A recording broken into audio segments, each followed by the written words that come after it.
Bien, bueno, ahí estamos. Bueno, no sé cuántos serán, pero ya iremos viendo. Eh, bueno, en principio, eh, hay más gente. En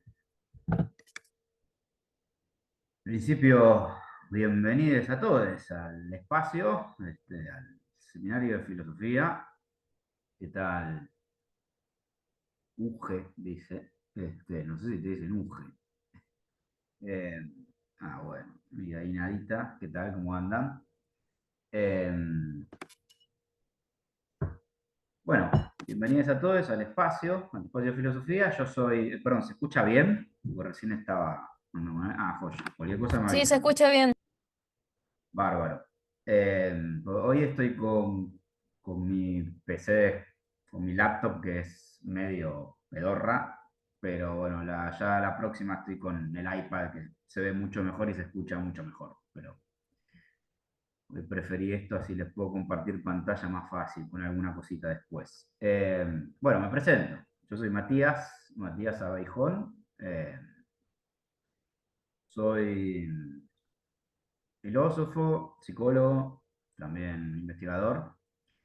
Eh, y bueno, en principio eso. Ya iremos charlando. Eh, bueno, hoy es nuestro primer encuentro de 8. Eh, Me gustaría que quien pueda ahora me comente alguna cosita, ahora les preguntaré.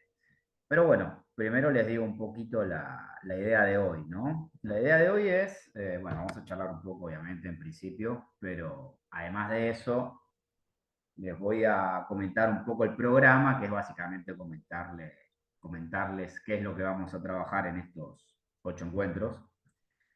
Eh, y en lo que reste de tiempo, comenzar a ver algo de lo que sería filosofía presocrática, un poquito al menos, pero bueno, eso ya hablaremos en un rato. Eh, pero bueno, esa es un poco la idea para hoy. Pues a medida que vayamos avanzando diré muchas cosas. Pero bueno, a ver, en principio, a quien pueda, ¿no? Hablar, obviamente. Me gustaría que me comenten un poco, porque así también me hago una idea, ¿no? Obviamente, lo cual es bueno para tenerlo en cuenta para nuestros encuentros. Un poco qué vínculo tienen con la filosofía, es decir, simplemente si son lectoras, lectores, si han leído algo de filosofía o no, si han leído qué, este, ese tipo de cosas. Me gustaría saber un poquito. Si no tienen ningún vínculo no pasa nada, ¿eh? Pero si me lo quieren decir, mejor. Bueno, arranco yo. Yo a la filosofía la amo. Estudié historia del arte, entonces tengo formación. Sigo estudiando cursos de filosofía. Actualmente estoy haciendo uno de Walter Benjamin, Ah, y, que es uno de mis favoritos. Y nada, me encanta. Siempre abierta. O sea, tengo algunos filósofos que odio, pero que agradezco haberlos conocido para poder, nada, separarme en cierto modo.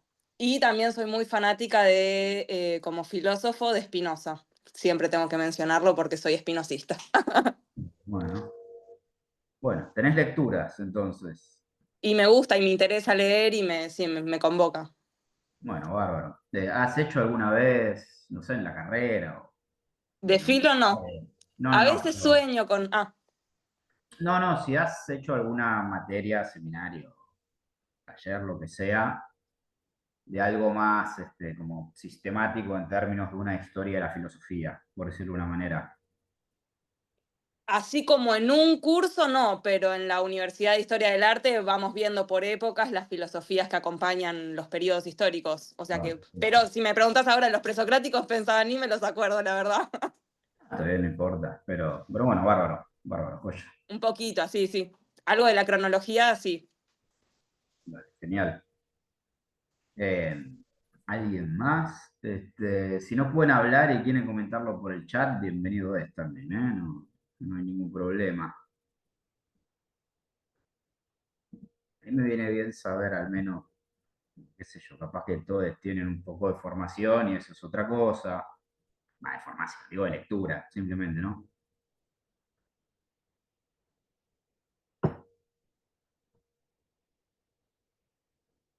Eh, si no, bueno, asumiré que sea lo que sea. A ver.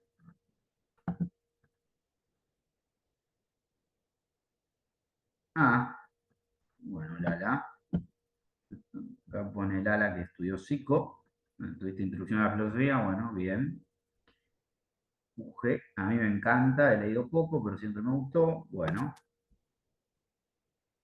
varios de ustedes tienen entonces lecturas, digamos, en mayor o menor medida, obviamente. Bueno, mejor. A ver, por aquí, Jimena. En mi caso, la base de la escuela solamente, básicamente más novata en la filosofía, creo que soy más matemática lógica, así que incursionar en esto me parece interesante. Bueno, genial. Este, bueno, ok. Bueno, a ver, en principio hay unas cosas que ya les deben haber dicho y estarán cansadas de escuchar, pero bueno, las tengo que repetir. Yo suelo hablar mucho, así que en principio, por favor, cualquier intervención que quieran hacer, comentario que quieran hacer, oral o escrito, adelante, por favor, sin ningún tipo de pudor. Eh, Eso por un lado, atajándome yo un poco y después ya no atajándome. Obviamente, que mientras más dialógico sea el asunto, mejor para todos, ¿no? También esto es un seminario de filosofía, por más introductorio en un punto que pueda ser, eh, mientras más dialógico sea, va a ser más interesante, inclusive en términos filosóficos, porque la filosofía no deja de ser discutir y enfrentar, comparar, analizar lo que sea posturas. Pero bueno, eh, eso por una parte. Por otra parte, bueno, está un poco de más decirlo, pero por las dudas lo digo. Eh,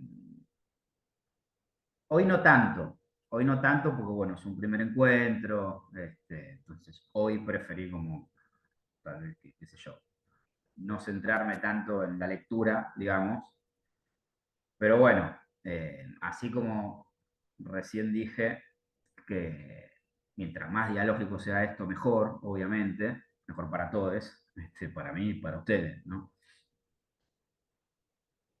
Así como les dije eso, también, obviamente que lo mejor sería que en la medida de lo posible todos tenemos vidas y que sobrevivir para no morir de hambre, pero bueno, en la medida de lo posible eh, las discusiones van a ser más interesantes si tenemos una base en común y esa base en común obviamente no tanto, insisto, pero a partir de la semana que viene será un texto.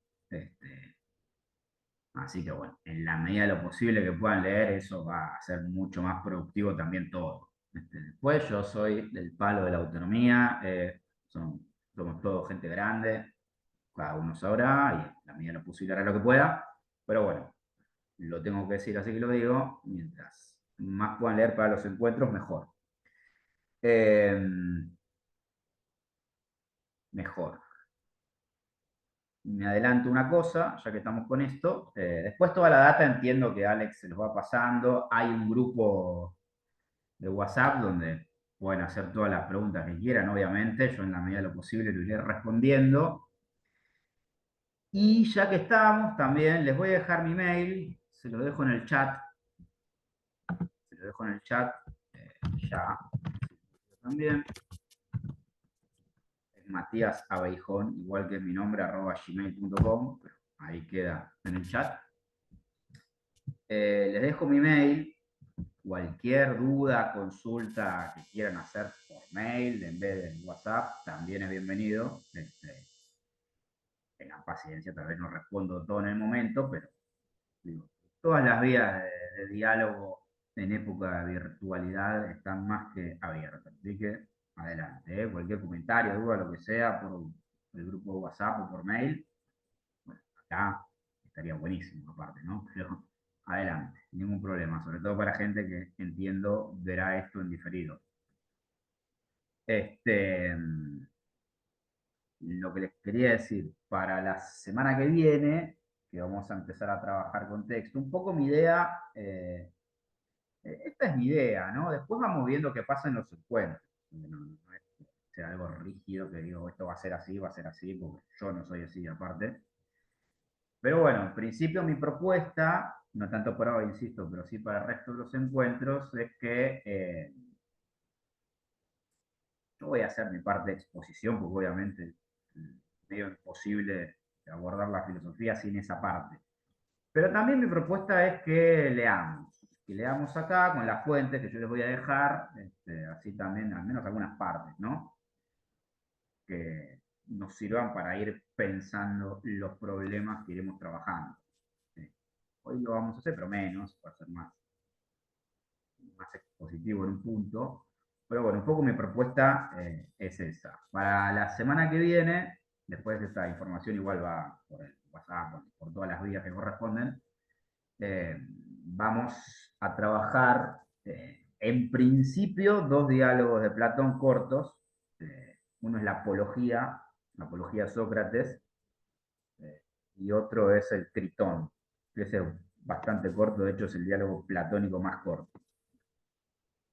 Eh, la semana que viene les hablo de ellos, pero en este caso se los doy no solamente por cuestiones de tener un primer acercamiento para quien lo tenga a la filosofía o el pensamiento platónico, sino además porque son la apología de Sócrates, una maravilla estética. Ya que antes hablaban de historia del arte, la apología de Sócrates es una maravilla teatral y estética, así que no se priven de leer eso. Y hablando de maravillas estéticas, también leeremos un poco, al menos, porque es un diálogo un poco más complejo, esto más adelante, el Fedón del Platón, un diálogo sobre el problema de la inmortalidad del alma y la muerte de Sócrates. Otra maravilla estética y también extremadamente teatral. Podría agregar el banquete, ya que estamos con teatro, pero bueno, no se puede ver todo. Así que, pero bueno, para la semana que viene, en la medida de lo posible, si pueden leerse la apología y el Tritón. El Tritón es recortito, pero bueno, si tienen que elegir uno de los dos, lean la apología, que es lo que vamos a trabajar más. El Tritón es una continuación de lo que pasa en la apología. Pero esto lo digo ahora para no olvidarme, simplemente. Hoy no empezaremos con Platón. Eh, bueno, dicho eso, quisiera presentarles un poquito el programa, lo que yo pensé. Este, en algunos casos también van a ser excusas para abrir problemas, ¿no? Los autores que yo les propongo. Pero bueno, eh, es un seminario relativamente corto para lo que es un seminario de filosofía, obviamente. Eh, es literalmente imposible hacer una historia de la filosofía en 8 encuentros, así que hay un punto de selección arbitraria, que ahora es lo que les quiero comentar, en lo que yo he seleccionado. No sé si Alex me parece que les pasó el programa, ¿no? Puede ser por WhatsApp, así que bueno, ahí lo tienen a mano. Eh, pero bueno, está dividido como en dos partes muy claras. Las primeras 4 clases y las segundas 4 clases. Las primeras 4 clases, por decisión mía, van a ser sobre pensamiento griego y más específicamente sobre Platón, no porque yo soy un fanático de Platón, aclaro, yo me dedico a la filosofía contemporánea y francesa, más que nada, capaz se ve más al final de lo que veremos, pero bueno, a mi criterio, un abordaje a la filosofía introductorio o no introductorio, necesita pasar, a mi juicio, insisto, por el pensamiento griego en algún punto. Es arbitrario, se podrían ver cuestiones orientales, se podría ver cuestiones más históricas anteriores a lo que vamos a empezar a ver hoy, que es la filosofía presocrática. No deja de ser arbitrario en un punto, pero bueno, eh, opto por la vía más clásica, en principio. Para eso, hoy hablaremos un poco de la filosofía presocrática, ya les comentaré de qué va esto, y en los 3 próximos encuentros, mi idea es que trabajemos a Platón. Platón va a ser el único autor que vamos a trabajar de forma un poco más sistemática. Hay un viejo dicho, medio moderno y anquilosado, pero bueno, en parte no deja de ser cierto, de que la historia de la filosofía es la discusión entre Platón y Aristóteles. Obviamente que es una postura exageradísima, pero bueno, a lo que va es que podría ser así. Así que mi idea es que al menos uno de esos dos, en este caso Platón, que me parece más digerible y sin duda más estético, bueno, que tengan al menos un acercamiento un poquito más sistemático a Platón en principio. Eh, de Platón vamos a seguir como una vía que es medio cronológica, vamos a ver lo que son diálogos tempranos, que es el pensamiento más de Sócrates que de Platón, luego un diálogo temprano, pero que ya es más propiamente el pensamiento platónico, y luego un plato fuerte, que es el Fedón y una muy breve selección de la República, para meterse de lleno en lo que es la teoría platónica de las ideas. Ya hablaremos de eso. La segunda mitad del programa, que son las segundas 4 clases, la quinta, sexta, séptima, octava, ya es otra cosa. Vamos a trabajar a Descartes, eh, para que al menos tengan un panorama de una cuestión fundante de lo que es la filosofía moderna. Vamos a ver las primeras 3 meditaciones de las 6 meditaciones metafísicas. Y en las últimas 3 clases vamos a meternos en filosofía contemporánea. Ahí yo elegí un tándem, que son Nietzsche, Sartre y Foucault. Ahí se pone más divertida la cosa. Eh, He seleccionado textos, a mi juicio, digeribles, ¿no? Que se puedan leer sin tanto conocimiento previo. Vamos a trabajar un texto, a mi juicio, hermoso de Nietzsche, que se llama Sobre verdad y mentira en sentido extramoral, que después de trabajar Platón, creo yo que les va a resultar, digo, para gente que tal vez no tenga tanta lectura de filosofía, ¿eh? Les va a resultar accesible, me parece. Luego veremos una conferencia de Sartre que se llama El existencialismo es un humanismo, que es súper digerible. De hecho, es una conferencia que dictó Sartre en 1946, si mal no recuerdo, que está dirigida a un público en general, o sea, no un público filosófico. Y finalmente veremos un texto de Foucault relativamente corto que se llama Nietzsche, Freud y Marx, que va a ser una excusa en parte para ver algunas cositas mucho más contemporáneas, Nietzsche, Freud y Marx, y algunas cuestiones de uno de los últimos movimientos filosóficos, al menos en lo que se conoce por filosofía continental, que es el estructuralismo francés. Eh, Todo esto que les estoy diciendo es sumamente ambicioso, es un montonazo, para 8 encuentros es una barbaridad, pero bueno, obviamente en la marcha se irá viendo hasta dónde se llega, qué se ve más, qué se ve menos. Si se copan con algo de esto que estamos viendo, lo vemos más. A mí no me importa, digo, la filosofía es discusión, pensar problemas, textos y plan, en principio, ¿no? Pues una cuestión práctica. Pero bueno, eso en lo que respecta al asunto del programa. Eh, Al asunto del programa. Yo, esto es una cosa mía personal, pero bueno, tal vez me escuchen mencionar mucho el asunto pensamiento, pues veo que en el programa creo que puse como el pensamiento platónico, el pensamiento cartesiano, el pensamiento. Es solo un tema mío, insisto, es una cuestión mía personal. decirle pensamiento o filosofía, tampoco que sea tan distinto, pero bueno, a mí lo que me interesa es, qué sé yo, no van a tener una introducción a la filosofía de Descartes, vamos a tener un encuentro para ver a Descartes, pues si se copan y son dos encuentros en vez de uno, genial, no estoy diciendo. Pero más allá que tengan uno o dos, quiero decir, no van a tener una introducción al pensamiento de Descartes, porque para eso habría que hacer un seminario de 8 encuentros, que se llama Introducción al Pensamiento de Descartes, ¿se entiende? Lo mismo con Platón, lo mismo con quien sea. Entonces, a mí me gusta un poco más, qué sé yo, tener un acercamiento al pensamiento, a la forma de pensar, un poquito al menos, cartesiana, a la forma de pensar platónica, la forma de pensar nietzscheana. Me parece que eso es lo que les puede ser más útil, porque ustedes pueden decir después, bueno, a mí me gusta esta forma de pensamiento, de ver el problema que tiene Nietzsche, y pueden hacer su lectura luego de Nietzsche, obviamente, lo cual puede implicar que se metan en una introducción a Nietzsche. Pero bueno, eso, no más. Eso nomás. No está en el panorama Espinosa, por ahora. Lo lamento, Lauri. Pero bueno, pues vemos, qué sé yo. Eh, Ahí con Descartes lo metemos un poquito. Puedo hablar de Espinosa, obviamente. Era moderno. Eh, pero bueno, eso en lo que respecta al programa. ¿Sí? ¿Tienen alguna duda, pregunta, comentario, lo que sea, con respecto al tema programa y estas cosas que estoy mencionando?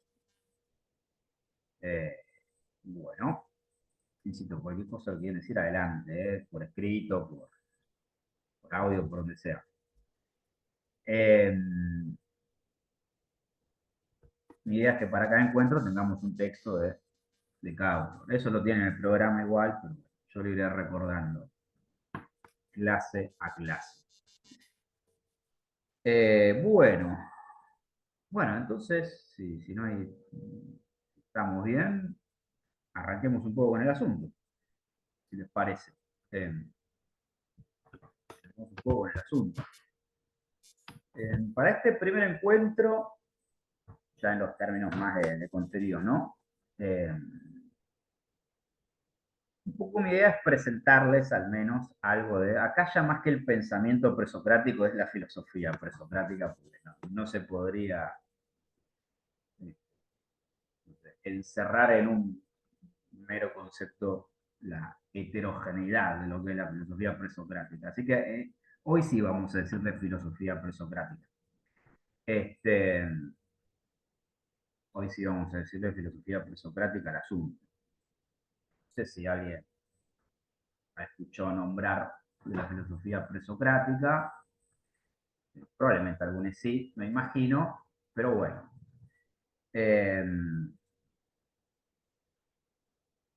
por lo general, ¿no? Si uno apela al conocimiento más cultural, no especializado en lo que respecta a filosofía, uno tiende a pensar que, bueno, el asunto habría empezado con Sócrates, con Platón, con Aristóteles, bla, y que de ahí siguió para adelante.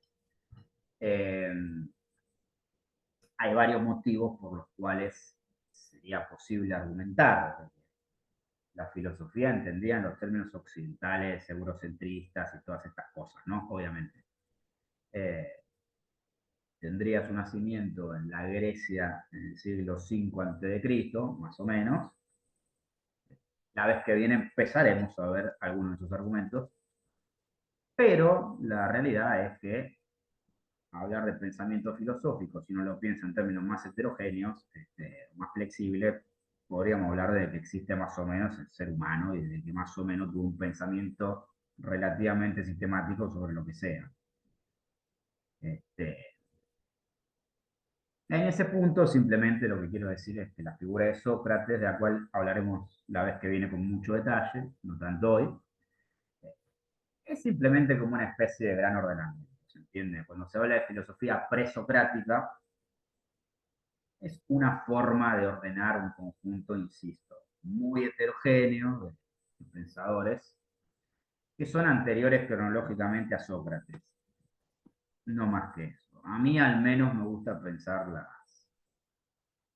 las cronologías así, a mí, ¿no? Simplemente, como una forma de ordenar algo que después hay mil y un argumentos para desordenar ese orden. Lo primero que pasa está bueno, tengo un orden para no perderse en una nebulosa de cosas. En ese sentido, tenemos, en términos más o menos históricos, lo que se suele conocer como la filosofía presocrática. Este, la filosofía presocrática abarca un número muy amplio de pensadores, al que vamos a ver un poco hoy, que es Heráclito. Ahora ya hablaremos de Heráclito, pero Heráclito, Empédocles, Parménides, Anaxímenes, Anaximandro, Tales de Mileto, que compite con Anaximandro a ver quién es el fundador del asunto. Bueno, Pitágoras, este, Pitágoras. No es filosofía presocrática, pero bueno, si uno estirara un poco la vara, tendríamos el movimiento sofista, de eso hablaremos a partir del encuentro que viene con Platón y demás. Pero bueno, cuando se habla de pensamiento preso, de pensamiento no, de filosofía presocrática, está como este gran conjunto de pensadores muy heterogéneos. Ahora bien, ¿por qué se los enumera como filosofía presocrática, más allá de ser anteriores a Sócrates? Para que nos ubiquemos cronológicamente, acá más o menos estamos entre siglos 6 y 5 a.C., este asunto de la filosofía presocrática. Sabrán varios de ustedes, todo lo que es asunto de fechas, lo que es antigüedad, filosofía antigua en este caso, clásica, obviamente que todo es estimativo, así que mucho más que hablar de siglos no se puede hacer. Siglo VI, siglo V a.C., ya cuando empecemos con Descartes aparecerán fechas bastante más precisas. ¿Por qué se habla también de filosofía presocrática, ¿no? O de estos pensadores presocráticos? Bueno, por algo que está bueno introducir y que ya nos va a acompañar durante buena parte de nuestros encuentros, que es lo siguiente. Eh, Anterior a la filosofía, esto en términos muy generales, hasta yo les suelo decir medio wikipedianos, pero bueno, también es en sentido pedagógico, simplemente para que se entienda, ¿no? Esto igual también lo vamos a ver ahora cuando leamos un poco a Heráclito, pero por decirlo de una manera, ¿no? Hay como dos grandes cuestiones, una si se quiere más superficial, la otra bastante más honda, que diferencia este conjunto de pensadores de lo que hay antes, ¿no? Siglo 7, 8, 9 antes de Cristo, 10 antes de Cristo. Eh, que diferencia este conjunto de pensadores, supongamos, de Homero, de la Ilíada, de la Odisea, de la Teogonía de Hesíodo, que son anteriores. Uno es una cuestión de estilo, más estilística, y bueno, por Heráclito va a ser muy patente, pero la otra, que esta sí es más relevante, tiene que ver con la cuestión del mito, del pensamiento mítico y de lo que se suele conocer como las cosmogonías. Eh, bueno, en el caso de ustedes probablemente están familiarizados con el asunto cosmogonías, estas cosas, ¿saben lo que es? A ver, está todo bien, ¿eh? Punto para explicarlo o no explicarlo, simplemente. ¿Saben lo que es cosmogonía? ¿A qué se le dice cosmogonía? Todo eso sí. ¿Sí?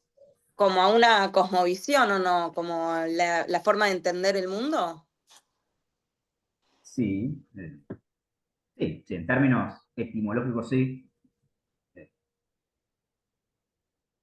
sí, a eso sumémosle que, por ejemplo, ¿no? La teogonía de Hesíodo, no sé si la han escuchado nombrar, y la pongo en el chat, así que no, gracias.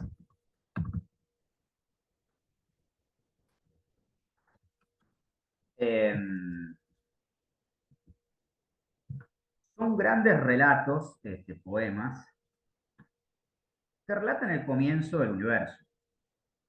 Remiten la figura de mitos en un punto y remiten a figuras míticas, ¿no? A grandes figuras míticas, obviamente que aparece Zeus, pero también aparece Gea como el principio. ¿Qué hay antes de Gea, supongamos? Bueno, caos. Hay un punto a partir del cual hay caos. No se sabe qué hay, pero en determinado momento aparecen una serie de figuras y a partir de esas figuras míticas, dioses, bla, se relata como el comienzo, el orden del cosmos, hasta que en algún momento aparecerán los hombres. Este, la literatura homérica, la Ilíada, la Odisea, obviamente que es algo distinto porque no relata este orden cósmico, pero sí hay un claro pensamiento mítico de fondo. No me quiero meter igual con el asunto de mito, de esto. De esto también hablaremos mucho con Platón. En Platón hay mucho mito, así que también hablaremos de eso. Pero a lo que voy es que con estos pensamientos, con estos pensadores presocráticos, aparece una problemática distinta, que es la problemática de lo que en griego se conoce como la arqué. ¿Alguien sabe griego acá? En realidad. Ah, bueno, la arqué. Una forma de escribirlo es esta. R-K-H-E.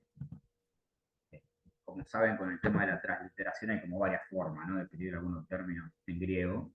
Bueno, esta es una, la arqué. La arqué es el problema del principio, el origen. Y una característica de estos pensadores que les acabo de mencionar, que son varios, ¿no? Es que en mayor o menor medida todos apelan a una arqué o tratan de explicar el asunto no a partir de una cosmogonía propiamente dicha, es decir, de un relato en el cual hay dioses y pasa esto y pasa lo otro y este se une con este y entonces aparece el otro y bla, sino a partir de una arqué, de un origen, de un principio. Es una de las temáticas fundantes, ¿no?, de la filosofía. Con Platón empezaremos a ver en el próximo encuentro cómo ese principio, ese origen, tiene otro estatuto, que ya lo veremos. En este pensamiento presocrático, a muchos de estos pensadores presocráticos se los suele catalogar también como pensadores naturalistas. Eh, Se los suele catalogar como naturalistas porque no todos, pero varios apelan a diversos elementos de la naturaleza para explicar el principio, el origen. Es decir, en el principio del origen habría estado el agua, el aire, el fuego. Bueno, para poner en Heráclito el elemento principal es el fuego. Porque el agua, el aire, el fuego, la tierra, bueno, bla, porque básicamente es lo que el hombre griego observa en el mundo, que hay fuego, que hay aire, que hay agua, que hay tierra, que el fuego, que las cosas, supongamos como dice Aristóteles, ¿no? Las cosas que están vivas tienden a estar calientes, cuando se mueren están frías. Bueno, ese tipo de observación que, si no se entiende algo, lo que sea, por favor me dicen, lo que sea.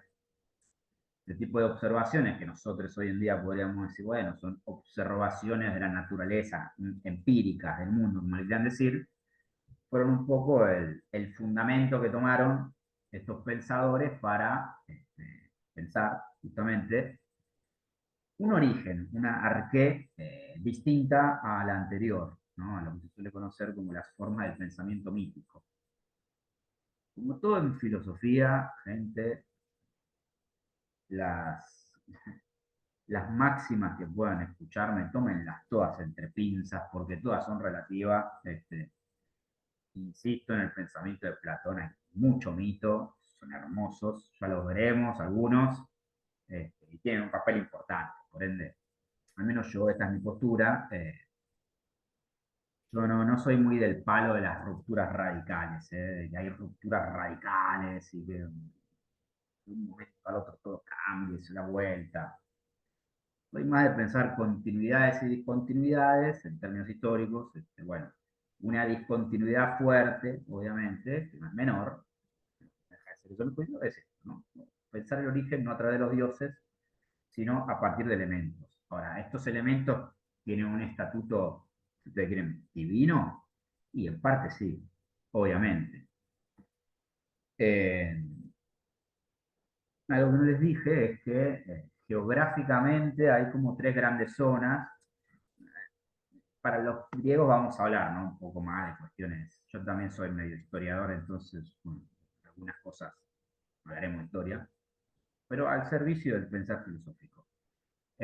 Como lo que les decía es que geográficamente hay como tres zonas, que son Mileto, Jonia y Helena. Perdón, Helena. Helena es el mito de Helena. Elea.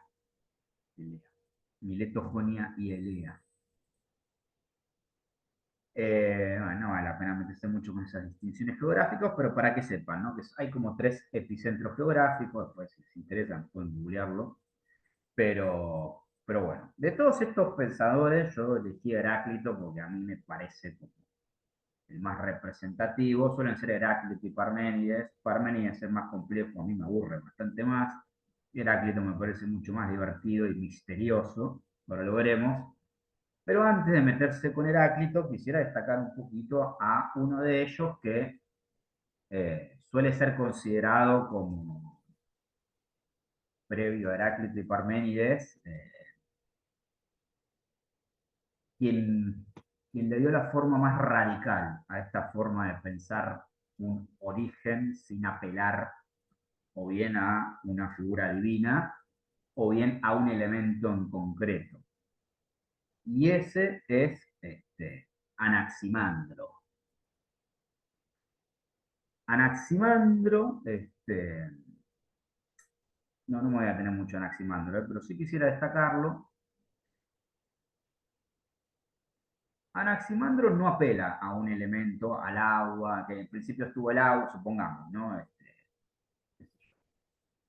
Tales de Mileto, Empédocles, tiene el agua, el aire, pero supongamos el agua, ¿no? ¿Cuál sería la lógica? Bueno, en principio estuvo el agua, a partir del agua, por diversos movimientos naturales justamente, habría aparecido luego el fuego, la tierra, el aire, la creación del mundo, la naturaleza y bla. Pero habría un elemento primigenio que sería el agua. ¿Quién se suele considerar, al menos que rompe más con esta forma de pensar o que radicaliza más el problema del arqué, del origen? Es Anaximandro. ¿Por qué? Porque Anaximandro no apela a ningún elemento natural. Anaximandro apela a algo que él denomina el afeiron, el apeirón. Voy a escribir.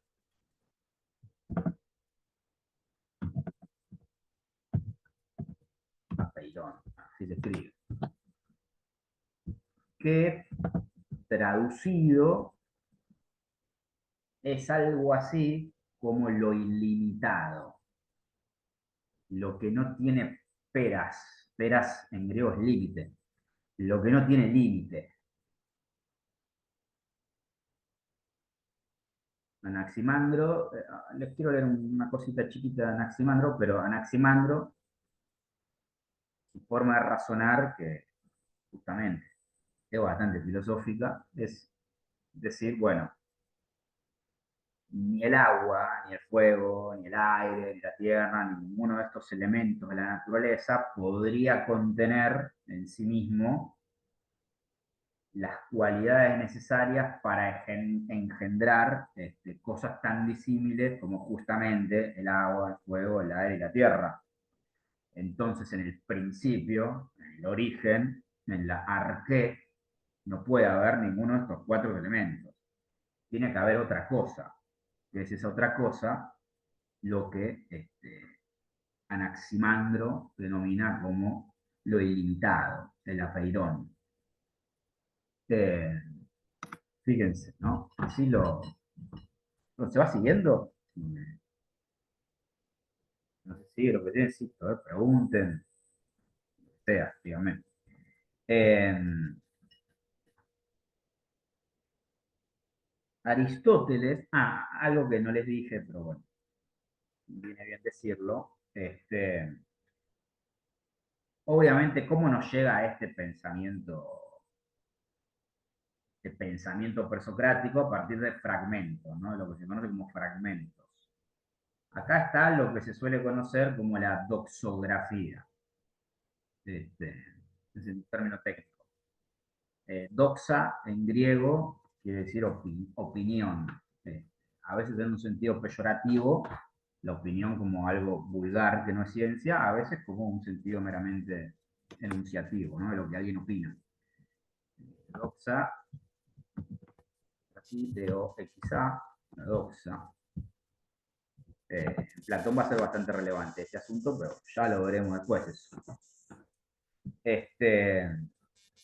La doxografía es justamente la compilación de opiniones. Estos fragmentos nos llegan a partir de los comentarios de varios doxógrafos, es decir, varias personas que en la misma época o posteriormente a la existencia de estos pensadores presocráticos, en sus obras decían, bueno, como dijo Heráclito, dos puntos, el río, bla, bla, bla, bla, bla. Bueno, lo que dijo Heráclito, el puño y letra de Heráclito, obviamente que no lo tenemos, pero sí, Pirulo en un libro de él dice lo que dijo Heráclito. Bueno, lo que tenemos son esos fragmentos, ¿no? De Anaximandro, la sentencia más amplia que tenemos es una que ha recogido Aristóteles.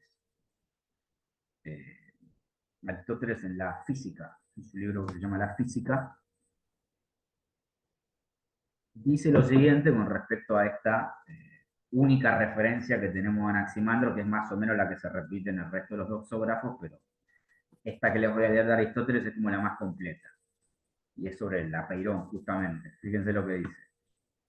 Dice, en cuanto es un principio, el apeirón, lo ilimitado, ¿no? En cuanto es un principio, tiene que ser también algo que no se genere ni se corrompa. El tema de la generación y de la corrupción va a ser muy relevante en toda la filosofía griega. Alguito hablaremos de eso con Platón. Pues lo que se ha generado tiene necesariamente que terminar, y toda corrupción tiene igualmente un término. Por ende, como hemos dicho, de suyo carece de principio. El apeirón, es decir, lo ilimitado, antes bien es el principio, el arqué, en griego, de todo lo demás. Y abraza todas las cosas y gobierna todas las cosas, según declaran aquellas gentes que no afirman ninguna otra causa además de la apeirón. Esas gentes son Anaximandro y sus discípulos, como el espíritu o el amor, milagros. Bueno, en la literatura anterior que les mencionaba, Eros suele aparecer como una especie de principio generador, pero deja de ser una divinidad, obviamente. Y esto, dicen, es lo divino, pues es inmortal e indestructible, como sostiene Anaximandro y la mayoría de los filósofos naturales. Es decir, fíjense, lo ilimitado, el afeirón, es algo que no tiene principio, no tiene fin, es inmortal y es indestructible. Ustedes podrían preguntarse, obviamente, ¿qué carajo es eso? ¿Es Dios?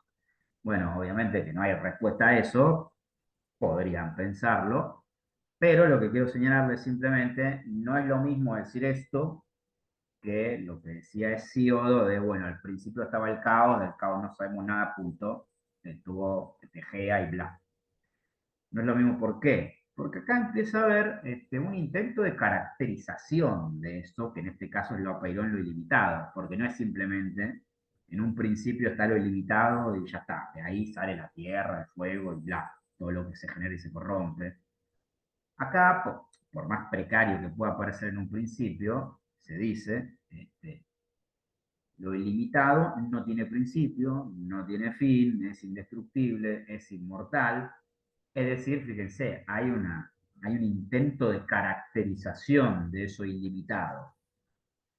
Y esta forma de razonamiento es justamente lo que va a fundar la forma del pensamiento filosófico en Occidente, al menos. Este, este tipo de cuestiones.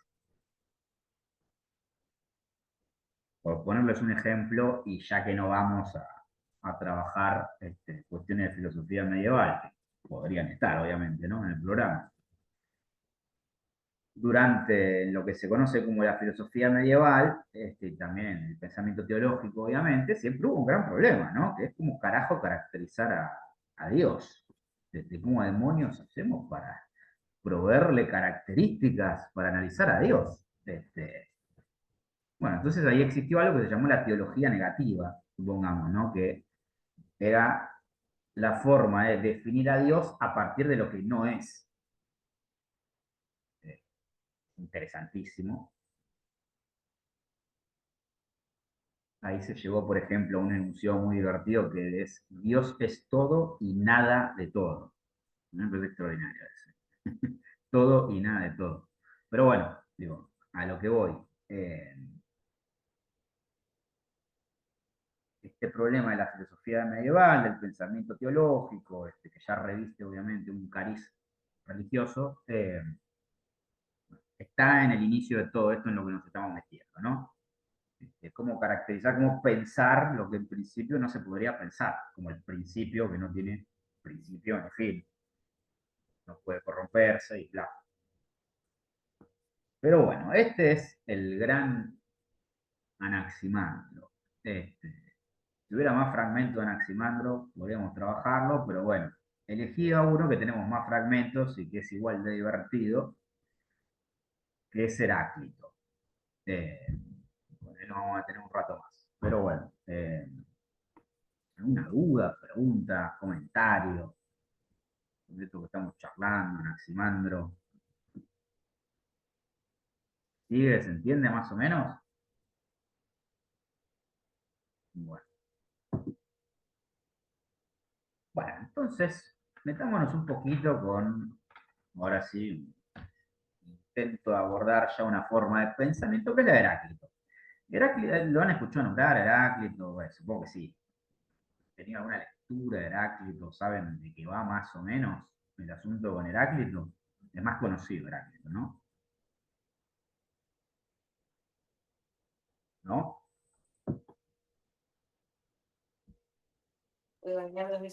Solo recuerdo la famosa idea de que nadie se baña dos veces en el mismo río, ¿no? Como del todo, del fluir, pero la verdad que su pensamiento, nada, más que eso. Eh, sí, sí, sí. Bueno, esa es trading topic, ¿no? Nadie se baña dos veces en el mismo río.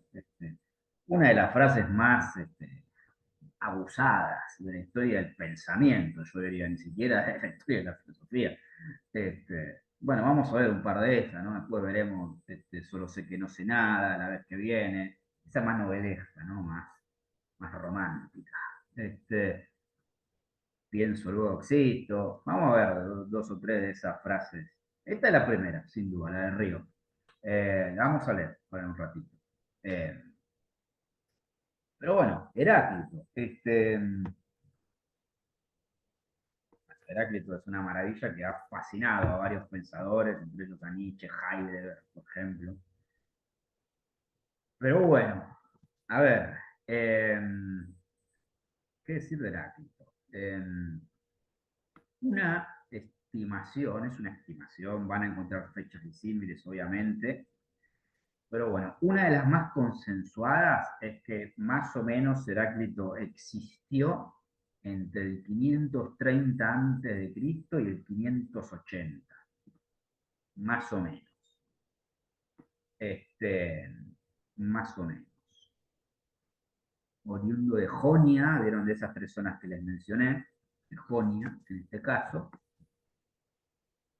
Heráclito aparentemente habría, bueno, yo digo escrito para hacerla más fácil, ¿no? Obviamente que no existía algo para escribir en este momento, pero para hacerla más fácil, habría escrito, habría producido, como le quieran decir, un libro que se llama Sobre la naturaleza.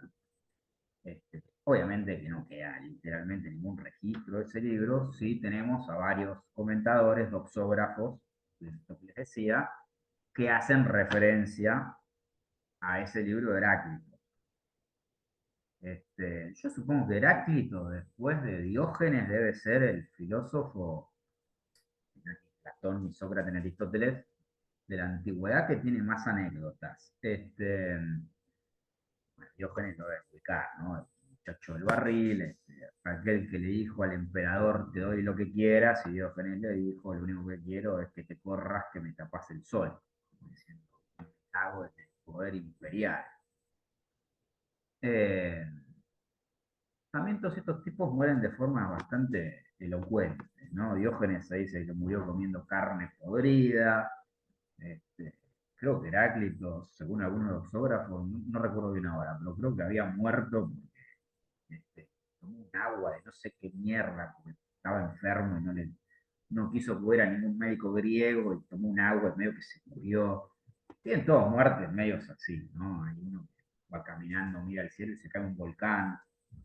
No son formas de morir contemporáneas, son mucho más interesantes, ¿no? Hoy en día nos morimos de estrés, de ataque de pánico y esas cosas.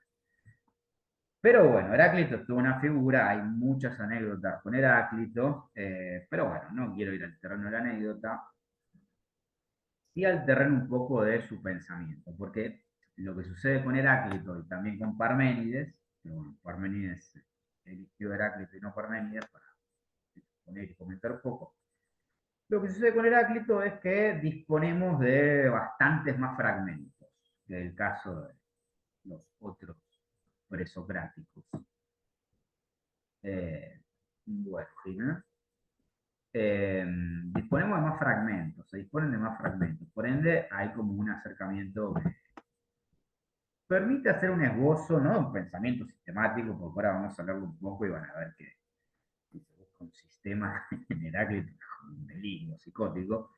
Eh, pero sí hay como diversos elementos que van bastante más allá de lo que decía de Anaximandro con el afeidum, ¿no? Con lo ilimitado. Ahora lo veremos. Este,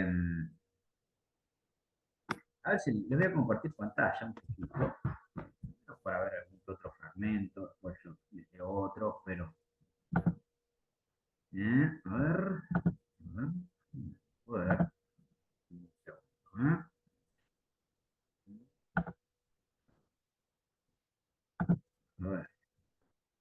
Bueno, ahí están viendo, ¿no? Pase, debería verse, ¿ves? ¿Sí? Bueno. Bueno, acá tienen el que decían, ¿no? Si hay un fragmento célebre presocrático, es este. Fíjense, Heráclito dice en alguna parte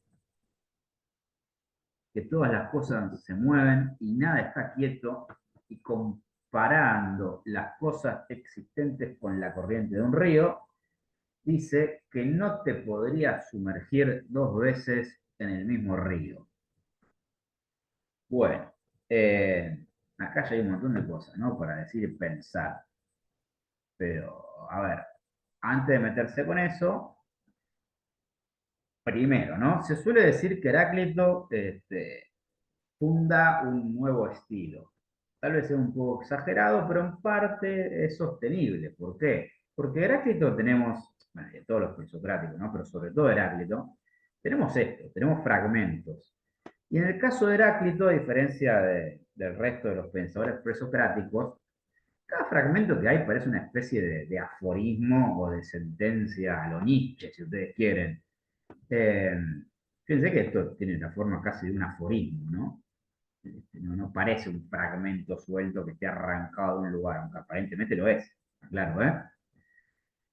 Pero bueno, digamos que la potencia de varios de estos fragmentos heraclíteos, bueno, han ponido Heráclito en un merecido lugar, en un merecido pedestal en lo que es el pensamiento filosófico, porque bueno, muchos de estos fragmentos heraclíteos no parecen cosas sueltas, sino que parecen un pensamiento en sí mismo, ¿no? Eso por una parte. Por otra parte, ya nos encontramos, acá está como la médula de todo el asunto del pensamiento heraclíteo, pero bueno, vamos de a poco. Eh, ¿Qué interpretan ustedes por esto? Ya que estamos. ¿Quién se anima a esbozar una interpretación de esto? Les aclaro que no hay una interpretación consensuada, ¿eh? Así que no estamos jugando a ver quién le pega al asunto. ¿Pero qué entienden por esta sentencia? La famosa sentencia, nadie se baña dos veces en el mismo río.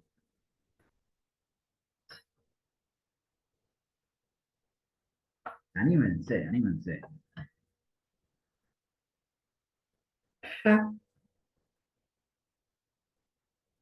Silencio, silencio mortuorio. A Hola, ver, ¿qué tal? yo creo, no es una interpretación mía, pero creo haber leído que eso se debe a que, o que él lo pensaba como que si sucedía eso, ni lo que se sumergía ni el río eran lo mismo. ¿Puede ser? Y está bien, ¿eh? ¿Y en qué sentido lo pensás esto de que ni el que se sumerge ni el río sería lo mismo? Y porque al estar todo en movimiento, cuando vos te metes en el río la segunda vez, no va a ser nunca igual que la primera, ni el río ni uno. O sea, como que todo está en constante movimiento todo el tiempo. Bueno, Bueno, bien. Bueno, ahí ya mencionaste una de las cuestiones que son, también es relativamente conocido, ¿no? eh, Que es una de las características del pensamiento heraclíteo, la forma en la cual Heráclito piensa el universo, que es el asunto de, que no es un término Heráclito, pero se suele referir así, el asunto del flujo perpetuo, ¿no? En que la realidad es algo que está en constante movimiento y cambio. Como bien decías, uno presupone, ¿no? Al leer esto, al menos en una primera lectura, ¿no? Obviamente, que bueno, eh, tanto uno como el río, al estar en quieranlo o no, porque no es una cuestión de elección, quierase o no, al estar sometido al cambio y al movimiento constante del universo, podría decirse que uno no será la misma persona y el río no será el mismo. Ahora bien, para que esta forma de pensamiento, bueno, hay muchas más cosas en Heráclito, ahora las iremos viendo, pero para que esta forma de pensamiento, digamos, más funcione, faltaría un elemento, algo más que ubicar. Con este mismo ejemplo del río, ¿a alguien se le ocurre qué podría ser? Yo no sé si con el río o no, pero pensaba que con esto del constante devenir aparece sí o sí la cuestión del tiempo, ¿no? Lo temporal, el antes y el después. No sé. Bueno, sí, está bien, lo estás pensando bien. Heráclito no se mete con ese asunto en el sentido de la temporalidad, digo, ¿no? En el sentido de que él es más de un pensador de la espacialidad, Heráclito, que de la temporalidad, justamente. Bueno, espacio y tiempo, dos categorías archifundantes también del pensamiento filosófico, más del moderno, pero, pero sí, igual sin dudas, lo que decís es certero, porque sí, evidentemente hay una cuestión con el tiempo. Pero bueno, en Heráclito digamos que eso está reducido al asunto más espacial, justamente, con esta cuestión de la espacialidad. Eh, Uno podría preguntarse, ¿no? Eh, Está bien, uno no es el mismo, las aguas del río no son las mismas, pero hay algo, el caos, no sé, lo que sea, que tiene que más o menos mantenerse para que se pueda hablar de dos personas y un río que no es el mismo. Sí, Nadia, perdón, ¿querías decir algo? No, yo creo que esta frase a mí me lleva un poco a lo que tiene que ver con lo que a uno lo atraviesa y lo que te transforma, ¿no? Bien, sí, sí, Porque el sí. río, por ejemplo, no sé, si llueve no va a tener el mismo caudal de agua que si hay una sequía y después con respecto a la persona yo creo que a medida que va pasando diferentes circunstancias en la vida, también se va transformando internamente, ¿no? Sí, sí, totalmente. justamente esta cuestión en Heráclito, digo, ¿no? En Heráclito está abordada desde el flujo, el movimiento, el cambio. Repite estas cuestiones que están diciendo, no, a cuestiones, digamos, empíricas, por decirlo de una manera. Heráclito es un pensador que está mucho más cerca de la vida cotidiana de los hombres que otros pensadores, digamos, que están más en el asunto de la época, estoy diciendo, ¿no? O anteriores, siglo VI antes de Cristo, que están más en la de, bueno, ¿qué hacen los dioses? Para Heráclito hay un dios, ya lo veremos, pero pensador que está con los hombres. Eso también es otra característica, si ustedes quieren, que va o que se puede pensar que caracteriza el pensamiento filosófico occidental, al menos. Eh, en el dilema entre la divinidad y la mortalidad, entre la vida de los dioses, estamos hablando de la Grecia antigua, ¿no? La vida de los dioses y la vida de los hombres, la filosofía va a tener que establecer algún tipo de vínculo y en ese tipo de vínculo va a tener que preocuparse y ocuparse por los problemas de la vida cotidiana de los hombres. Esto ya va a ser muy patente en lo que vamos a ver la vez que viene con la apología de Sócrates. La apología de Sócrates es básicamente el juicio que se le hace a Sócrates. Un tema total y completamente mundano de la Tierra y que aparte fue un evento histórico. Pero en el caso de Heráclito, digamos, sí. Ahora bien, fíjense nuevamente, ¿no? Hay algo que tiene que funcionar como... Hay algo que tiene como que enmarcar ese cambio constante, ¿no? Porque si no tuviera ese marco, sería el caos, como decíamos antes con Hesíodo. Eso, ahora después lo vamos a leer, ¿eh? Pero eso que marca, uno podría pensar tal vez, ¿no? Estas son formas de interpretar, simplemente se imaginarán que para un aforismo así hay 200 interpretaciones distintas y es como medio difícil decir, bueno, esta es la más válida.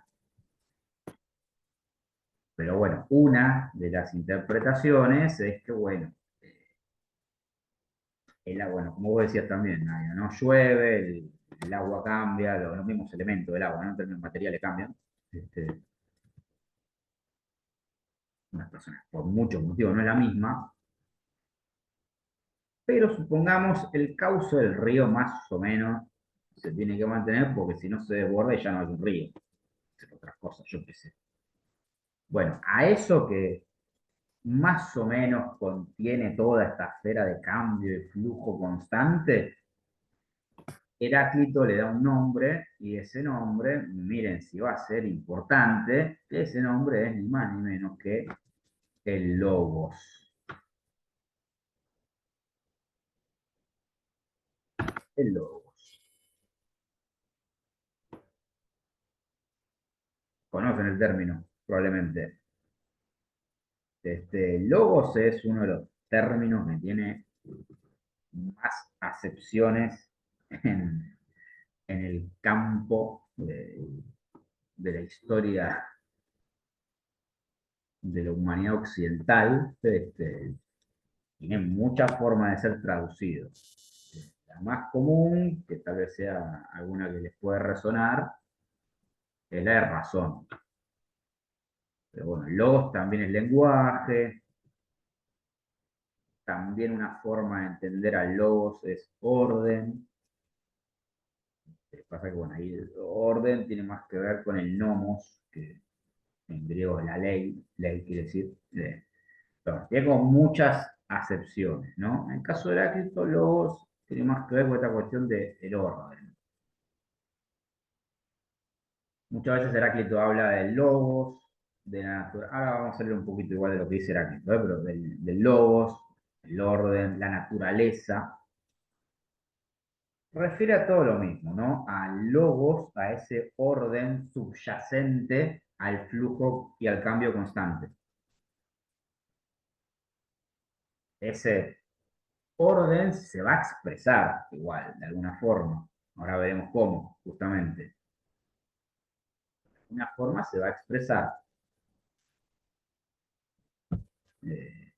Intenté sacarlo de pantalla, después un poquito cuarto más.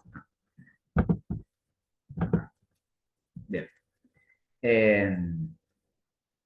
Bueno, ¿cómo se expresa? ¿Se sigue hasta acá, más o menos? ¿Cómo se expresa para Heráclito, no? Tenemos el flujo, el cambio. Ahora bien,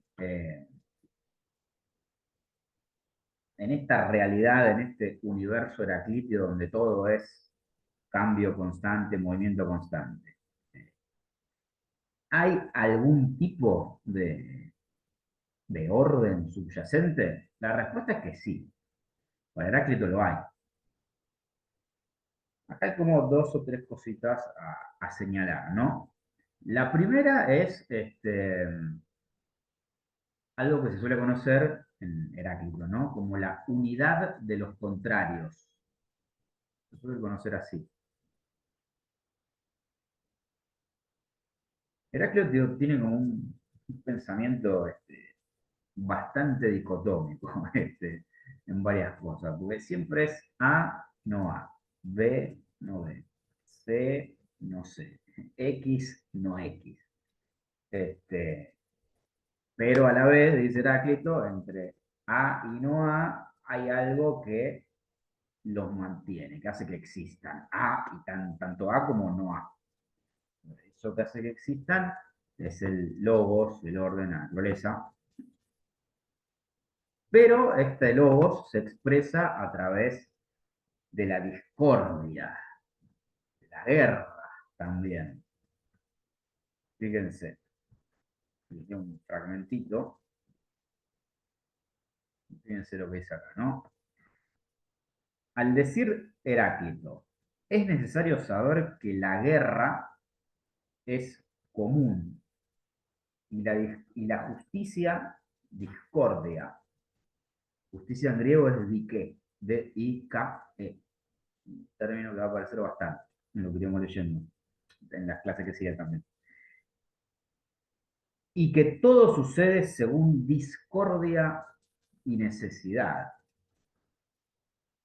Heráclito toma como, esta figura de la guerra aparece en varios fragmentos de Heráclito, ¿no? Y Heráclito toma la guerra como una especie de figura paradigmática para expresar esta realidad y este movimiento perpetuo. ¿Qué quiere decir esto?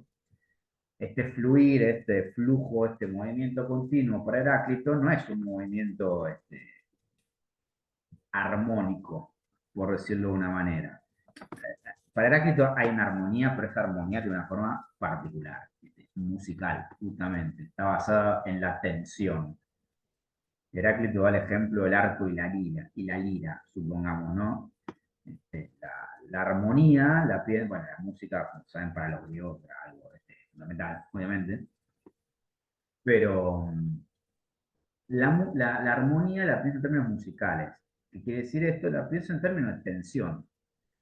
La realidad existe, el logos, el orden, lo divino, se expresa bajo la forma de la tensión. ¿La tensión entre qué? Entre dos opuestos, que es lo que les decía antes. A, no A. A eso se refiere, ahora les voy a leer que hay varios ejemplos, pero a eso se refiere con esta figura de la guerra. También una lectura política, todo esto en la que no me meto, para hacer algo relativamente introductorio, pero sepan que hay cuestiones políticas de fondo también con el asunto de la guerra en Heráclito, no es solamente esto que les estoy diciendo. Bueno, fíjense, ¿no? También dice más otro fragmento, dice, yo después hago una selección de los fragmentos y se los mando todos juntos, estos que estamos leyendo. No llegué a hacerlo para hoy, porque, bueno, medio que los terminé de elegir hoy, cuáles leerles, pero porque el libro, que es el que les voy a pasar, tiene como una selección completísima de un montón de fragmentos protocolares. Pues yo después hago un Word en estos días y se los mando con estos fragmentos por si lo quieren tener a mano. Acá, ¿no? Dice, Heráclito dice que lo opuesto concuerda y que las cosas discordantes, y que de las cosas discordantes surge la más bella armonía y que todo sucede según discordia. Bueno, fíjense justamente, ¿no? aparece esta armonía. Armonía en griego se escribe igual que armonía, pero con H. H al principio, ¿no? Aparece esta armonía, pero esa armonía se expresa a través de la discordia, de la tensión, de estas figuras opuestas. Fíjense, ¿no? Respecto a la guerra. Guerra es padre de todos, rey de todos. A unos ha acreditado como dioses, a otros como hombres. A uno ha hecho esclavos, a otros libres. También hay como, bueno, Heráclito llama a la guerra abiertamente padre, rey y señor de todos. Bueno, todo remite a todo este asunto que estamos diciendo, ¿no?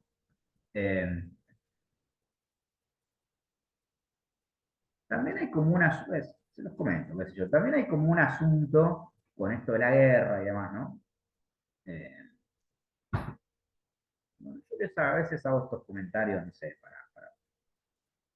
para ampliar el espectro, ¿no? Y pensar un poco las cosas también en su contexto histórico, pues yo soy muy de ese pan, ¿sí? Pensar las cosas en el contexto.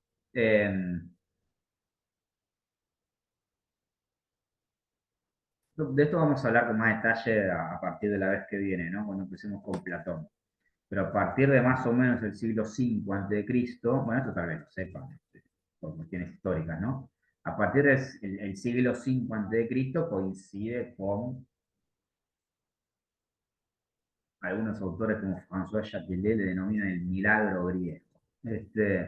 Coincide con el nacimiento de las primeras formas occidentales de algo que podría llamarse el demos o la democracia, que es la instauración de un gobierno a partir del ágora, ¿no? El espacio de disputa verbal, y donde aparece la participación política de todos los ciudadanos por igual. Como saben, había que tener un par de características para ser considerado un ciudadano en la Grecia clásica. Ciudadanos eran los griegos, los extranjeros eran bárbaros, varones con determinadas atribuciones económicas que les permitían, les daban la libertad de realizar un ejercicio en la política. Bárbaros, mujeres y niños no eran ciudadanos, los esclavos menos, los esclavos eran animales directamente, por consecuencia no participaban de este milagro griego, como sería llamado. Pero bueno, a lo que voy simplemente. Siglo V a.C., más o menos, aparecen estas primeras formas de gobierno que implican una participación del pueblo en las decisiones políticas. Atenas fue el epicentro de todo esto, por eso es que Atenas ha sido tan célebre en la historia de la filosofía. No simplemente, bueno, porque Platón, Aristóteles o lo que sea, sino en realidad más que nada por esto que les estoy diciendo, ¿no? Porque justamente el uso de la palabra aparece centralmente ahí. Antes de eso hay diversas formas de gobierno. Una de ellas es la famosa tiranía, ¿no? La tiranía no tiene tanto que ver con lo que nosotros entendemos por tiranía o por ser un tirano hoy en día, porque nosotros le damos un mote justificadamente peyorativo, ¿no? A la palabra tirano o tiranía. Hubo tiranos griegos que fueron más que nobles con el pueblo. Pues la tiranía básicamente la forma de entender a un tipo que ejerce una especie de monarquía absoluta, por decirlo de una manera, aunque sea un término medieval ese. A lo que voy, Heráclito, que es un hombre predemocrático, obviamente, es un aristócrata, es un defensor del pensamiento aristócrata. Aristócrata quiere decir que el gobierno es para unos pocos, no es para la participación del pueblo. Heráclito era defensor de esta postura. Y Heráclito, digamos, estaba ligado a una figura que es más antigua, que es la del Basileus. Son cosas que no le van a decir en otro curso de Heráclito. Basileus, una forma de escribirlo. El Basileus era una figura del rey persa, por ejemplo, y demás, que eran los grandes reyes, los grandes emperadores, sobre todo Oriente, que ejercían el poder de una manera, las diversas funciones, digamos, ¿no? Religiosa, económica, guerrera, política, estaban concentradas en una sola figura, que es el Basileus, el rey. Fíjense que no es lo mismo que el rey medieval, ¿no? Porque el rey en la época del medioevo, si bien obviamente tiene una concentración de poder monárquica, lo religioso está separado en una esfera, ¿no? Porque está la iglesia, están los papas. Acá no. En el Basileus, que es una figura del indoeuropeo, de la cultura indoeuropea, que es anterior a todo esto, lo que se conoce como el indoeuropeo, el poder está con todas las funciones que nosotros contemporáneamente hemos separado, están concentradas en una sola persona. Los griegos, a partir del siglo 50 a.C., qué sé yo, tendrán personas dedicadas al culto religioso, estará Tiresias, por ejemplo, lo deben ubicar, diversas figuras. Bueno, es una cosa más griega, más allá de lo mítico que hay de fondo. En Heráclito, la guerra y este tipo de figuras también tienen que ver con esa herencia histórico-política, de algo que está concentrado en una cosa, ¿no? Y que puede ser la armonía, pero también es la tensión y también es la guerra. Tiene que ver con eso, esta figura del logos y del orden, también, entre otras cosas, ¿no? Con Platón, a partir de la vez que viene, vamos a ver otra forma de logos y de orden que es distinta a esta. Pero bueno,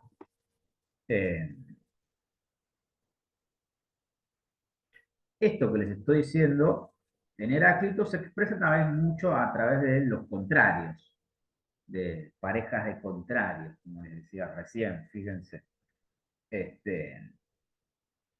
Dice Heráclito.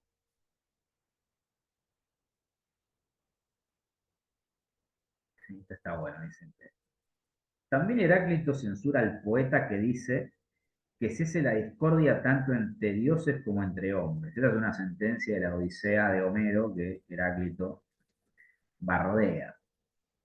Justamente Heráclito lo que dice, no, al contrario, se necesita la discordia para existir. Pues entonces no habría armonía si no existieran lo agudo y lo grave, ni habría animales si no existieran hembra y macho, que son contrarios. Bueno, este tipo de sentencias de contrarios hay varias en los diversos fragmentos. Por ejemplo, prácticamente todas las cosas que hay en el cosmos son contrarias por naturaleza. ¿No es esto lo que los griegos dicen que era el punto principal colocado por el gran Heráclito, tan celebrado al frente de su filosofía? En otro, este es otro fragmento. Las cosas frías se calientan, lo caliente se enfría, lo húmedo se seca, lo reseco se humedece. Bueno, fíjense, ¿no? Es como, realmente esto como decimos una pavada, ¿no? Obviamente, pero digo lo que voy. Esto que decía de los elementos, el aire, el agua, el fuego, bueno, fíjense qué distinto lo trabaja Heráclito, ¿no? Más en la onda de Anaximandro, de esto que les decía, ¿no? Los elementos son opuestos, pero están supeditados a otro, que es el del logos. O en el caso de Anaximandro, la peirona, lo ilimitado. Eh, hay muchos, ¿no? De estos, uno más que yo, la enfermedad hace a la salud agradable y buena, el hambre a la saciedad, la fatiga al reposo.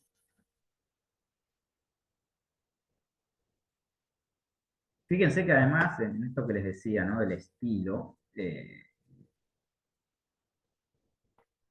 bueno, literariamente son asombrosos, ¿no? Esto que estamos leyendo, por más diminuto que sea. Eh, Fíjense que tiene algo hasta medio mántico, ¿no? Misterioso. Reviste la órbita del misterio, ¿no? De hecho, Heráclito se decía el misterioso, que justamente, aparentemente, se había ganado la fama de enunciar estas máximas y que nadie entendiera un carajo, y con mucha razón, ¿no? Pero bueno, noten que más allá de que uno trata de darle una forma un poquito más sistemática, son fragmentos que revisten un misterio medio indisoluble, distinto, muy distinto va a ser cuando empecemos a leer a Platón la vez que viene, que tiene una prosa extraordinaria, pero que no hay un misterio como lo hay acá. O las sentencias misteriosas son muchísimo menores. Uno más. Como lo mismo está en nosotros, viviente y muerto, así como lo despierto y lo dormido, joven y viejo. Todo eso está en el hombre. Pues estos, al cambiar, son aquellos, y aquellos al cambiar, a su vez, son estos. Acá parece como lo del río, ¿no? Lo que cambia, pero todo está enmarcado en algo, ¿no? Ese algo ya está un poco más antropomorfizado, porque es el hombre, pero ese algo es el logos, la naturaleza, el orden. Eh, bueno, ¿acá se sigue? ¿Se entiende más o menos? Ok. Veamos algo de... A ver si comparto pantalla, porque bueno, este es un fragmento menos conocido, pero muy célebre. En un segundo que lo ubico y ahí les comparto.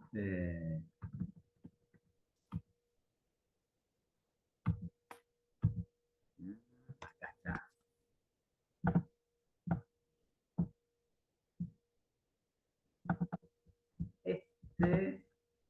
Ahí les comparto la pantalla.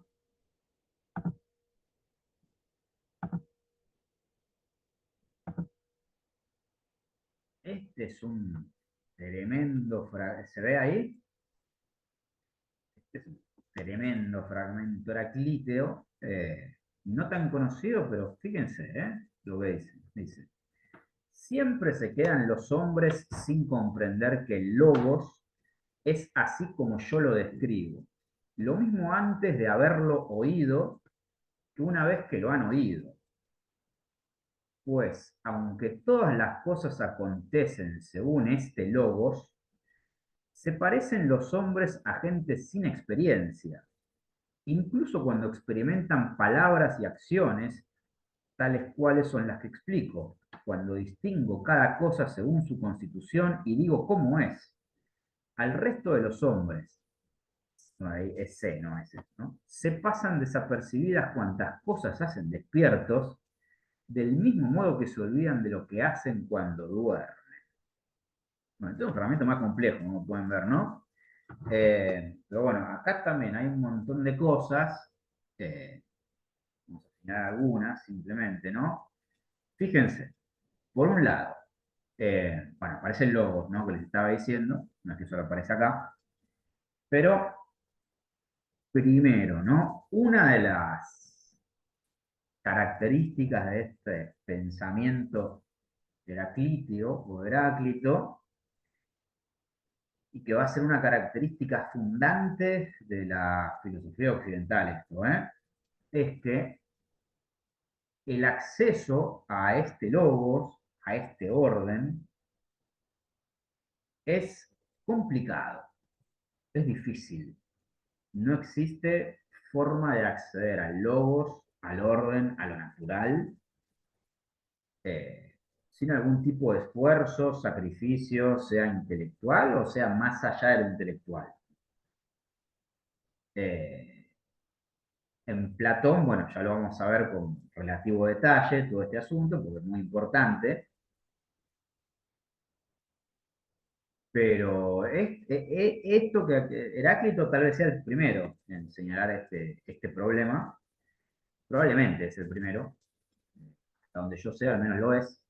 Eh, el acceso al logos, al orden, si ustedes quieren, permitiéndonos un poco de libertades, a la verdad, es complicado. Heráclito dice, es tan complicado que yo les explico a los hombres, Heráclito, que tenía un ego nada menor, como notarán, yo les explico a los hombres cómo son las cosas y los hombres son unos tarados, no entienden. Y agrega, ¿no? Agrega una hermosa metáfora entre el dormir y el estar despierto y el estar dormido. Dicen, a pesar de que están despiertos, los hombres se comportan como si estuvieran dormidos, con este asunto del logos y del conocimiento de la naturaleza, como el logos orden, ¿no?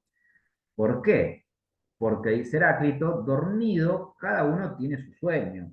Sueña su sueño particular. Heráclito dice, cuando uno duerme, tiene una inteligencia particular, uno está en su mundo cuando duerme, dice Heráclito. Estar despierto es una especie de metáfora de una comunidad a partir de la cual yo puedo acceder a ese logos. Bueno, no solo de la comunidad en el sentido de la comunidad propiamente dicha, ¿no? Sino un orden común. El logos es común a todos los hombres.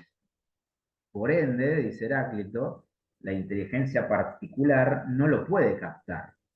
Entonces uno se pregunta, ¿cómo carajo lo capta? ¿No? Porque si la inteligencia particular no lo puede, no permite el acceso a ese logos, a ese orden natural, entonces cuando pensamos estamos dormidos y el único iluminado sería Heráclito. Y bueno, un poco la historia de la filosofía es eso, ¿no? Es gente supuestamente iluminada que viene a contar cómo son las cosas y que nadie los entiende.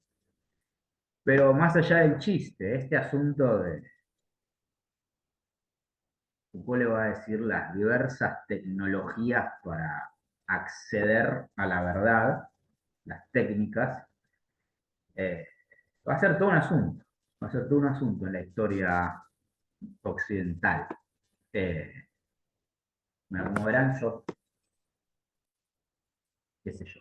Si bien he elegido temas clásicos, no esperen que tampoco les pase el cuentito de manera hiperclásica y ya está, porque sería un embole. Este, así que bueno, qué sé yo. Me permito algunas reflexiones, pero este asunto, ¿no? De acceder al logos, acceder a la verdad, vamos a ver, en Platón hay toda una serie de requisitos para acceder a esa verdad, no es simplemente que uno piensa mucho y accede a esa verdad para Platón. En Aristóteles, no es solamente también una cuestión de nous en Aristóteles, de inteligencia, es también una cuestión de ética, de templanza, de prudencia, de sofrosín. Sofrosín en griego es el justo medio. Para acceder a la verdad, al motor inmóvil, supongamos aristotélico, solo el hombre templado puede acceder a eso. Solo el hombre que está en su justo medio, cuya forma de vida, la forma de vida también es todo un tema, el bios en griego, ¿no? B larga, I-O-S, si se lo escribo acá, bueno, igual es como ya conocer la palabra, bios. Bios en griego es es vida, y remite a la forma de vida. La filosofía también es una forma de vida que permita este acceso al logos, a la verdad, a la naturaleza. Y es complejo, requiere muchas vidas. Supongamos en el cristianismo primitivo, bueno, la gente se cortaba y se daba latigazos en la espalda para acceder a la verdad. En el cristianismo ya no tan primitivo, se le dice al cristianismo de los primeros siglos, los primeros siglos, primero, segundo, tercero, el cuarto, más o menos, fue Cristo. Posteriormente, el acceso a la verdad en la filosofía medieval, desde el punto de vista práctico, no es solamente la discusión teológica, es una forma de vida que reviste lo monástico, una forma de vida que implica sacrificios, cuando en las meditaciones metafísicas que veremos más adelante, Descartes le dice meditaciones metafísicas. Lo de metafísica ya lo veremos, pero se va a entender ahora. ¿Por qué meditaciones? Porque implica un esfuerzo. Es decir, este asunto de que para acceder al logos y la verdad se requiere algo más que ser meramente inteligente, va a estar en el pensamiento filosófico. Y Heráclito probablemente es el primero que lo pone sobre la mesa, el asunto, ¿no? Heráclito también era muy irónico y para Heráclito todos los hombres eran estúpidos, vale aclarar, ¿eh? Pero bueno. Esta cosa del difícil acceso está en varios lugares.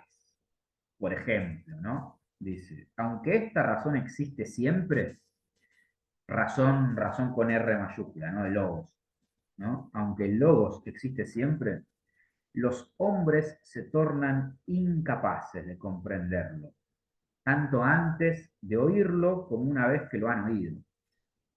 En efecto, aun cuando todo sucede según esta razón, parecen inexpertos.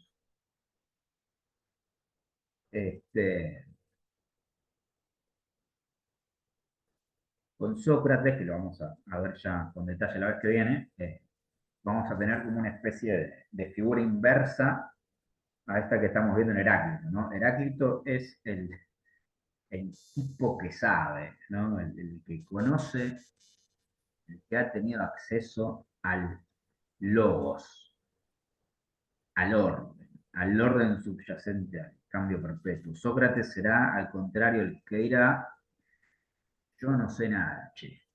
Pero eso lo veremos después que... Sí, Lauri, perdón. No, ahí aparece algo también de esto que mencionabas como misterioso, ¿no? Ese conocimiento al cual no se puede acceder.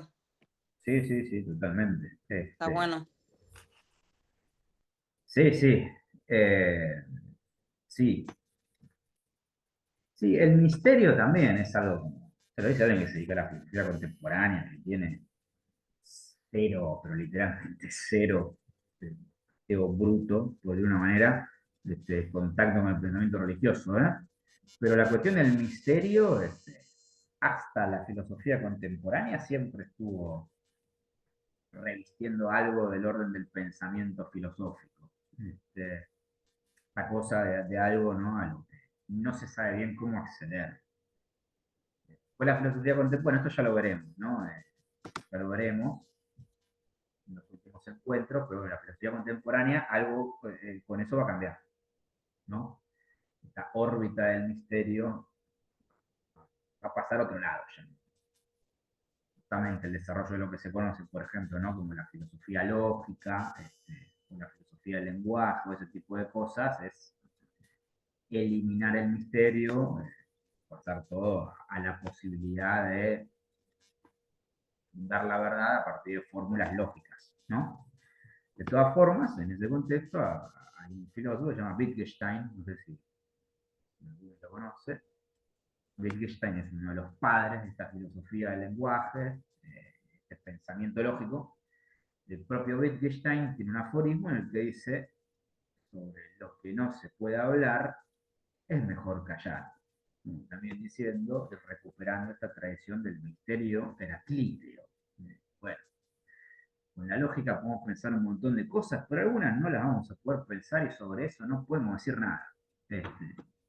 Así que bueno, esto también igual veo que en el caso de ustedes no es necesario, pero digo para los que lo ven diferido, también para que nos saquemos un poco, o es la forma en la que yo pienso de la filosofía, que yo, hay 10 millones de formas distintas, ¿no? Pero para que nos saquemos un poco también de la cabeza la idea de que, bueno, la filosofía, la razón, el logos, es pensar, es cierto que es eso, pero también es esta otra zona que tiene otros matices que, bueno, la pueden hacer interesante también. Bueno, justamente, ya que estamos con esto, ¿no? Si hay algo misterioso en el asunto, es porque, según Heráclito, dice, a la naturaleza le gusta ocultarse. Así lo dice Heráclito. A la naturaleza le gusta ocultarse. A veces es otra frase de estas tremendas, ¿no? Orden, naturaleza es sinónimo de logos en Heráclito también, ¿eh? O sea, cuando lean naturaleza, razón, orden, son diversas formas de referirse al logos. El acceso es difícil porque aquello a lo que se quiere acceder le gusta ocultarse.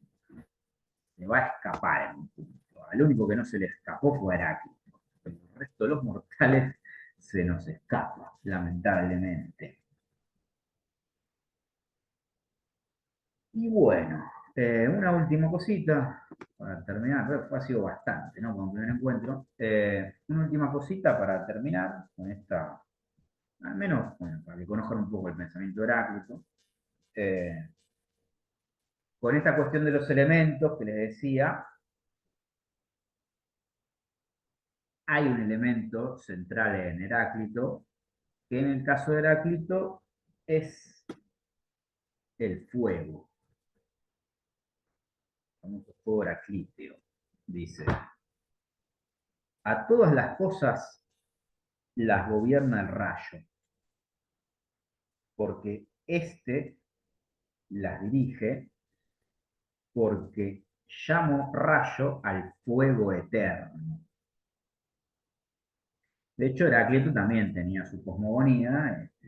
Bueno, el principal representante, les leo un poquito, no de la cosmogonía, sino del sol, pero el principal representante del fuego está en el sol, y como el sol se oculta, Heráclito dice, bueno, obviamente, ¿no? Estos son filósofos naturalistas, que es lo que veía un hombre griego, digo hombre por estas cosas que dije, ¿no? Del sujeto androcéntrico. Androcéntrico que dice el sujeto que está en el centro, un sujeto que tiene las características para que sea considerado sujeto, que es un varón y todo eso que le dije antes, ¿no?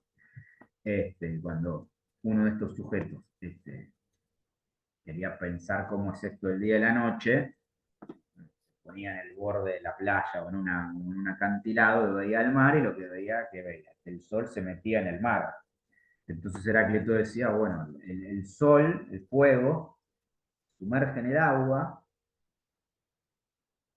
se apaga, pero después se prende de vuelta, porque sale del otro lado prendido, fuego.